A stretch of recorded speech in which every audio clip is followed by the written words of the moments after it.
We play and call it work.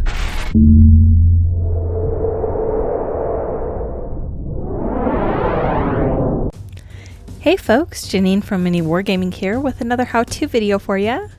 In this video, we are going to continue work on this Death Guard Plague Marine, and we're going to paint this pockmarked Nurgle sword. As always, if you have suggestions for something you'd like to see in a future how-to video, please leave them down below in the comments. Now our first step is going to be to start with a really dark metallic base coat. Usually I'll start with a black or maybe some black mixed in with a lead belcher to create a really dark silver. However, since I want this sword to look like it's a little bit more of decayed metal, I'm actually going to begin by base coating everything with Warplock Bronze. I want to mix all my paints with a little bit of Lamian Medium, and that's true for all my paints except for the shades that we use.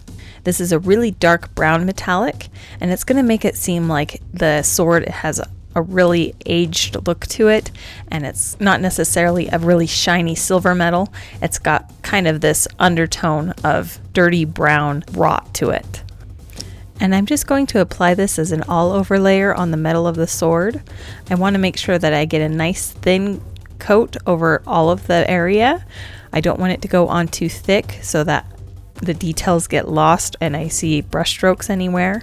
I'm just going to apply this smoothly and do a couple layers to build up the color if needed. And then I'm going to also paint this color over all of the hilt and the handguard right up to where it meets with the armor. Once I have that base coat of Warplock Bronze down, I'm going to begin highlighting it with my silver metallics. My first one's going to be Lead Belcher. And I want to start up at the top where the flat of the sword transitions into the blade. And I want to highlight that area and have it be my really shiny area. And I'm going to have the blade of the sword have the highlight going in the opposite direction, so it creates a little bit of contrast between the two areas and makes them stand out a little bit more. I'm not applying this color into the pockmarks that are sculpted on the sword. I really just want to get this on the flat areas. And I also want to make sure that I leave a little bit of that Warplock Bronze color right next to where that hilt is, because I want that area to remain pretty dark. And I can get a little bit more control by going back and doing multiple layers of this Lead Belcher color to build up the brightness, and by mixing a little bit of Lead Belcher into my Warplock Bronze to kind of help blend the shadows. Again, as I move on to the blade of the sword, I'm going to be highlighting more of the lower end of these sharp points, kind of in an opposite direction to how the highlight will be shining on the flat area. Once I've put down that initial layer of Lead Belcher, I want to highlight it with Iron Breaker. This is pretty traditionally the steps for highlighting a silver sword. So I'm just using this next highest metal color, and I'm going to continue highlighting the areas that I've already established as my bright points. I'm just highlighting a little bit less of the sword this time, so I'm continuing to push that brightness towards the top of the flat and towards all of these sharp spiked edges on the blade. On the pommel area, I'm going to put the highlight on the very end of the pommel and let the area that's right next to the gripping fist be a little bit darker. And then with the crossguard, I'm just highlighting it so that the sculpted swirls stand out.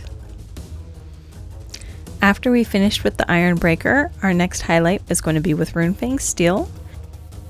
And I want to apply this over maybe the top third of the area that I just painted with the Iron Breaker. I want to make sure that the flat of the sword is nice and bright. And then I kind of want to just be a little bit more selective about a few other areas by adding this as a line highlight. So I'm kind of just picking out the very rim of some of these pock marks just to make sure that they stand out even more, and really just tracing the edges of the blade and those sharp points so that they seem really sharp and really shiny. Next, I want to apply a couple shades to the sword. Our first one's going to be a Athonian Camo shade. So I'm going to apply this over the pock marks and kind of blend it down towards the crossguard area of the sword. And I'm going to paint this over maybe about half of the sword area. And also I'm not going to be painting this really on the sharp edge of the sword. This is mostly going to be concentrated on this large flat area where you'll really get to see the colors. While that Athonian camo shade is still wet, I want to apply a little bit of Rakeland Flesh shade. And this is just going to be on the very top of the Athonian camo shade. I don't want it to go all the way up to the very top. I'm just going to paint a very small section in the middle and kind of let it blend into my Athonian camo shade, and also tint some of my brighter silvers right above it. Once those shades have dried, I'm going to highlight the very middle of these pock marks. I'm going to begin with the color Averland Sunset, and this is just going to be dabbed into the middle of all of the holes. I'm not going to be super precise about this. However, my goal is to paint the very middle area of each of these pock marks and leave an outer edge of my dark brown metallic. Once the Averland Sunset's been applied, I'm going to highlight the very middle of that area with the color Uriel Yellow. This is just a small dab in the very middle, just to make it stand out a little bit more and make it look really bright and oozing.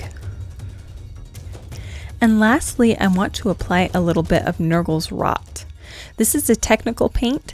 It goes on kind of like a shade. It's got a similar consistency, but it does a very different thing.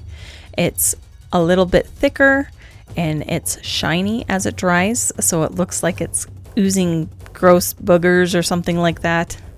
Also, I've discovered when you first apply it, it seems very opaque, but then as it dries and kind of sinks into the cracks, it becomes a little bit more translucent, while still tinting all of the colors underneath it. So I'm going to be putting this on the pock marks to make them seem a little bit more diseased and oozing. And I'm going to apply this on just a couple places of the armor. I don't want to go too overboard. I'm just going to pick a few areas and add a little bit of this rot to kind of make them blend in, to make it seem like it's got just a little bit of extra disease emanating from the armor. Alright, and after that Nurgle's Rot has dried, the sword on this Deathguard Plague Marine is complete.